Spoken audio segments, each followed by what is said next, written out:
Usually, when people think of voodoo, they think of little dolls with needles poking in them, or maybe even the Disney movie The Princess and the Frog. But I'm here to talk about the Voodoo Queen of New Orleans. Marie Laveau lived an extraordinary life. She culminated respect and power through her skill in voodoo, and her legacy remains alive in the city of New Orleans. Let me start off with a quick explanation of what voodoo actually is. Voodoo is the product of mixing the Catholic faith with the religions of West African culture. It was brought to the Americas through the African slave trade. Voodoo is a practice involving leaving offerings and performing rituals to appease spirits or saints that have dominion over certain aspects of life.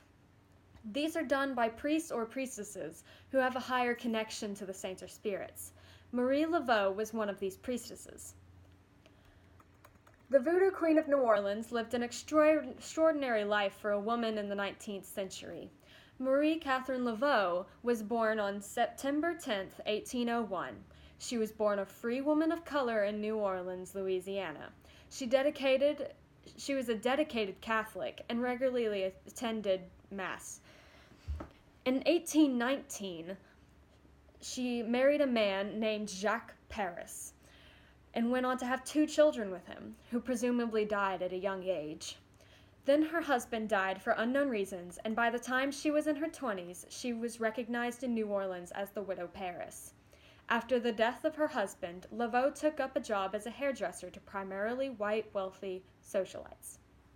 Because of this, she had a well of information through the rumors and gossip that floated through her shop in the French Quarter. She used this influence to convince the people of New Orleans that she was a voodoo priestess with magic powers. In these years, she got married to another man named Louis Christophe Dominique Jumini de Glapion and had 7 children with him. Tragically, only 2 of those 7 children lived past their childhood. Out of the suspected 15 children that Laveau gave birth to in her lifetime, only 1 lived to adulthood. Aside from her non-mystical life, Marie had a wide reputation for being a powerful voodoo priestess among the people of New Orleans. It's rumored that she learned her craft from her mother, who in turn learned it from her mother, and so on.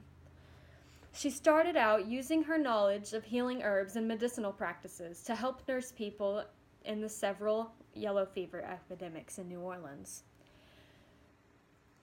She culminated her skill in voodoo afterwards into a successful business. People would come from all over to seek the help of the Voodoo Queen of New Orleans.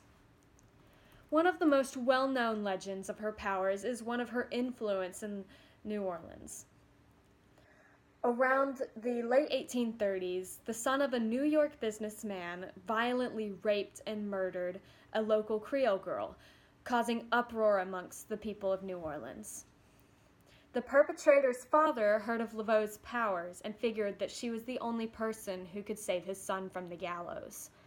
She agreed to help on the condition that he signed over the deed to his cottage, which back in the 19th century was basically a mansion. That very day, she walked into St. Louis Cathedral with her pet snake Zombie wrapped around her neck and shoulders. She got onto her knees in front of the altar and placed 3 guinea peppers under her mouth. She then prayed for hours with the searing pain of the peppers in her mouth. She left the church, and on the day of the trial, she entered the courtroom and placed 1 pepper under the judge's bench, 1 in the jury box, and 1 under the defendant's seat. Marie walked into the courtroom the next day, and the son was found not guilty on all accounts. There is no explanation by the people of New Orleans except that she was powerful beyond compare. Marie Laveau has a legacy in New Orleans that transcends generations. As she grew older, she stopped practicing voodoo for the public, but her daughter, Marie Laveau II, continued in her mother's role. She lived the last years of her life in peace in the cottage that she was given by the New York businessman, attending daily mass and surrounded by her family. Marie Catherine Laveau died on July 15, 1881. She was buried in her family crypt in St. Louis Cemetery in the French Quarter. Her funeral was attended by white and black people alike, and they mourned the loss of their voodoo queen. To this day, if you were to visit her grave, you would see the offerings of those who would ask her spirit to grant wishes. They leave food, money, flowers. They carve trinities into the side of her tomb to show respect.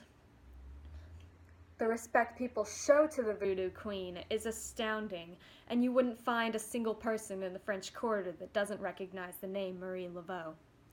To bring this all together, Marie Laveau lived like no other woman in her time. She was powerful amongst the people of New Orleans. She helped the needy and gained respect with her voodoo.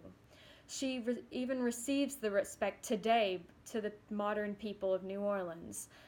The voodoo queen is a small part of American history, but her legacy lives on.